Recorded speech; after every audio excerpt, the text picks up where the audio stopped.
Hello everyone, मैं Deepika from Mutti Overseas. Welcome back to YouTube channel. आज हम इस वीडियो में एसटीएस और non STS category in Canada के बारे में बात करेंगे। आजकल आपने बहुत ज़्यादा सुना होगा कि एसटीएस कैटेगरी बंद हो चुकी है, अब आपको सिर्फ नॉन एसटीएस में अप्लाई करना पड़ेगा एंड ऑल ऑफ दैट।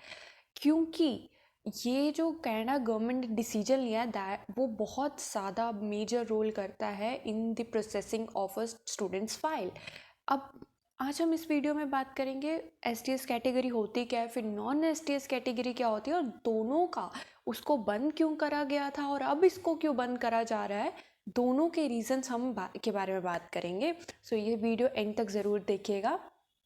शुरू करते हैं हम नॉन एसटीएस कैटेगरी से। बेसिकली 2018 से पहले जो कनाडा की जितनी भी स्टूडेंट फाइलिंग होती थी वो सब नॉन एसडीएस कैटेगरी में होती थी। उसमें ज़्यादातर लोगों के लिए क्या प्रॉब्लम्स आती थी, बिकॉज डॉक्यूमेंटेशन बहुत ज़्यादा थी। उसमें डॉक्यूमेंटेशन इसलिए ज़्यादा थी क्योंकि लेट्स से आपका आइल्स मैंडेटरी नहीं था, फिर आपको अलग अलग या तो कोई और टेस्ट दिखाना पड़ता था या एमओआई दिखाना पड़ता था। डिफरेंट चीज़ें होती थी, कोई सेट ऑफ इंस्ट्रक्शंस नहीं थे उसमें कि आपको ये दिखाना है and you are eligible for the visa and you can apply for the visa. ऐसा नहीं था, बहुत कॉम्प्लिकेटेड डॉक्यूमेंटेशन थी। और उसके बाद second main thing was the processing time. Processing time इतना ज़्यादा था कि लेट्स से 2-2 महीने की प्रोसेसिंग टाइम लग जाती थी, 3-3 महीने भी कभी कभी लग जाते थे। इस प्रोसेसिंग टाइम को कम करने के लिए गवर्नमेंट को कुछ ना कुछ करना पड़ता। और उसके बाद अब मान लीजिए कि हमने डॉक्यूमेंटेशन भी कॉम्प्लेक्स कर ली, प्रोसेसिंग टाइम के लिए भी वेट कर लिया, सक्सेस रेशियो भी पर कम था। Success ratio was around like 55 to 65% तक ही था। ये सब प्रॉब्लम्स को केटर करने के लिए कनाडा की गवर्नमेंट ने एसडीएस कैटेगरी इंट्रोड्यूस करी, that is student direct stream category. अब इसमें क्या होता था, इसमें कम डॉक्यूमेंट्स चाहिए होते थे but very specific, they were very specific about that. कि उनको था कि अगर हमें इंग्लिश टेस्ट चाहिए तो हमें आइल्स का 6 बैंड चाहिए मिनिमम, अगर हमें फंड्स चाहिए तो हमें जीआईसी चाहिए इतनी। इससे क्या हुआ कि डॉक्यूमेंटेशन तो कम हुई बट उन लोगों के लिए एसेस करना फाइल को बहुत ज़्यादा ईजी हो गया। और हालांकि जो प्रोसेसिंग टाइम है वो भी बहुत ज़्यादा कम हो गया, क्योंकि पहले जो मैंने आपको बताया है कि नॉन एसटीएस में 2 महीने तक भी लग जाते थे, 3 महीने तक भी लग जाते थे।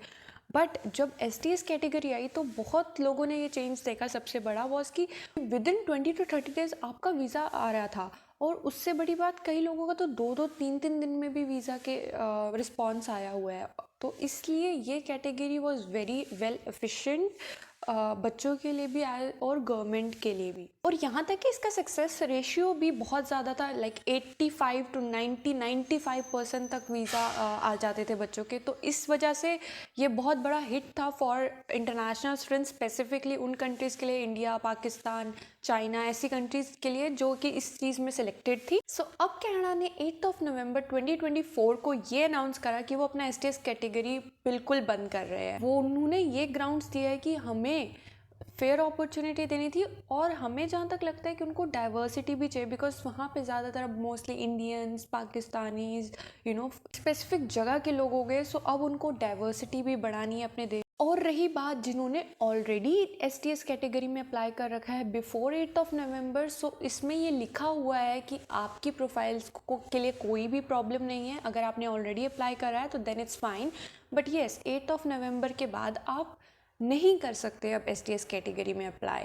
अब हम इसके सबसे पहले फ़ायदों के बारे में बात करेंगे और फिर हम नुकसान के बारे में बात करेंगे। सबसे पहला फ़ायदा इज़ नो आइल्स, मतलब मैंडेटरी नहीं है आइल्स। अब आप आपका कोई और टेस्ट दे सकते हो, एमओआई दे सकते हो, आप एलिजिबल हो to apply for Canada study visa. तो इससे क्या होगा ना कि जैसे पहले यूनिवर्सिटीज़ का होता था कि 6 बैंड चाहिए तभी आप एडमिशन ले सकते हैं और बाकी 5.5 वाले को नहीं मिलेंगे। अब दोनों जो 6 बैंड, 7.7 बैंड और 5.5 बैंड, वो दोनों एक ही चीज़ के लिए एलिजिबल हो रहे हैं। ऐसा नहीं है कि हाँ अभी 7.5 वाले को भी उतनी ही प्रेफरेंस मिलेगी जितनी 5 वाले को मिलेगी, 7.5 वाला सिलेक्ट नहीं भी हो तो क्या पता। ऐसा नहीं है, इट्स जस्ट दैट कि अब दोनों लोग एक ही चीज़ के लिए एलिजिबल हैं टू अप्लाई। तो वो एक ब्रॉड स्पेक्ट्रम ऑफ एलिजिबिलिटी दे देता है लोगों को कि हाँ चलो हम अप्लाई कर सकते हैं। उसके बाद अब जीआईसी नहीं है, जीआईसी नहीं है दैट मीन्स आपको, अगर आप अपना फ़ंड शो कर सकते हो पीछे कि है ना मेरे पास इतने फंड्स हैं, या यहाँ मेरे मम्मा पापा यहाँ ऑलरेडी काम कर रहे हैं, वर्किंग है, वो यहाँ से फंड्स उन्होंने अरेंज करे हैं। ये सब अगर आप अपनी फाइनेंशियल स्टेबिलिटी जैसे हम ऑस्ट्रेलिया में दिखाते हैं वैसे दिखा सकते हो, तो आप जा सकते हो विदाउट जीआईसी, और इस वजह से आपका बहुत ही कम बजट हो जाता है कनाडा के स्टडी वीज़ा के लिए। बट अगर हम इन सब को छोड़ के ये बात करें कि अब इसके नुकसान क्या है, नुकसान सबसे पहला ये है कि टाइम ड्यूरेशन बढ़ जाएगा। ऐसा कुछ नहीं है कि आप एसडीएस कैटेगरी में कर रहे हो तो बड़ी जल्दी हो जाएगा जी, आपको बड़ी जल्दी जवाब मिल जाएगा कि वीज़ा आ रहा है नहीं आ रहा है, जो भी आपका रिज़ल्ट होगा, ऐसा नहीं हो सकता। अब उसके बाद आपका ये होगा कि अगर जीआईसी तो बंद हो गई है, अभी तक हमें ये नहीं पता क्योंकि अभी फाइलिंग नहीं हुई, अभी रिजल्ट्स नहीं आए नॉन एसटीएस कैटेगरी के 8 नवंबर के बाद। जब अब जो रिजल्ट्स आएंगे उससे पता चलेगा कि जिन बच्चों ने जीआईसी नहीं लगाई है तो क्या फिर भी उनका पॉजिटिव रिजल्ट रहा है। क्योंकि जीआईसी नहीं लगाते हो तो आपको बहुत चीज़ें दिखानी पड़ती है। जीआईसी में क्या होता था कि आपने अकाउंट खोला और उसमें पैसे डाले, दैट्स इट, आपकी फाइनेंशियल स्टेबिलिटी हो गई जी, आपके पास इतने एक्सपेंसेस के लिए पैसे हैं। अब अगर वो नहीं दिखाते तो आपको दिखाना पड़ेगा कि सोर्स ऑफ फंड कहाँ से है, कितने, प्रॉबेबली ये हो सकता है कि वो पूछे कि कितने पुराने फंड्स हैं। तो ये सब थोड़ा सा प्रॉब्लमेटिक हो सकता है लोगों के लिए, बट धीरे धीरे ये टाइम के साथ क्लियर हो जाएगा। और अब सारी की सारी गेम प्रोफाइल पे आके रुकती है कि प्रोफाइल कैसी है। ऐसा नहीं है कि इतने पैसे जी किसी ने भी जैसे तैसे दिखा दिए तो हो गया, उसका पैसों का काम हो गया, ठीक है। फिर उसके बाद आइल्स के बैंड आ गए जी, हो गए, यहाँ से भी क्लियर हो गए। तो अब सारी की सारी बहुत सारी चीज़ें आपको देखनी पड़ेंगी कि पैसे कितने हैं, आइल्स नहीं है तो फिर क्या है आपके पास, लैंग्वेज प्रोफिशिएंसी कौन सा है, क्या यूज़ कर सकते हो, क्या नहीं यूज़ कर सकते हो।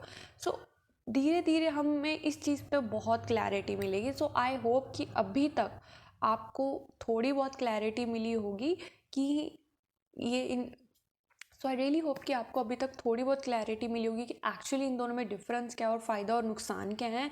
बट आई रियली होप कि हम सबको इससे फ़ायदा ही हो। सो जिसको भी अभी कनाडा के लिए अपने प्रोफाइल तैयार करनी है, आप दिए गए नंबर पे हमें ज़रूर कॉल कर सकते हैं। Will be really happy to help you. So thank you so much for your time. Bye.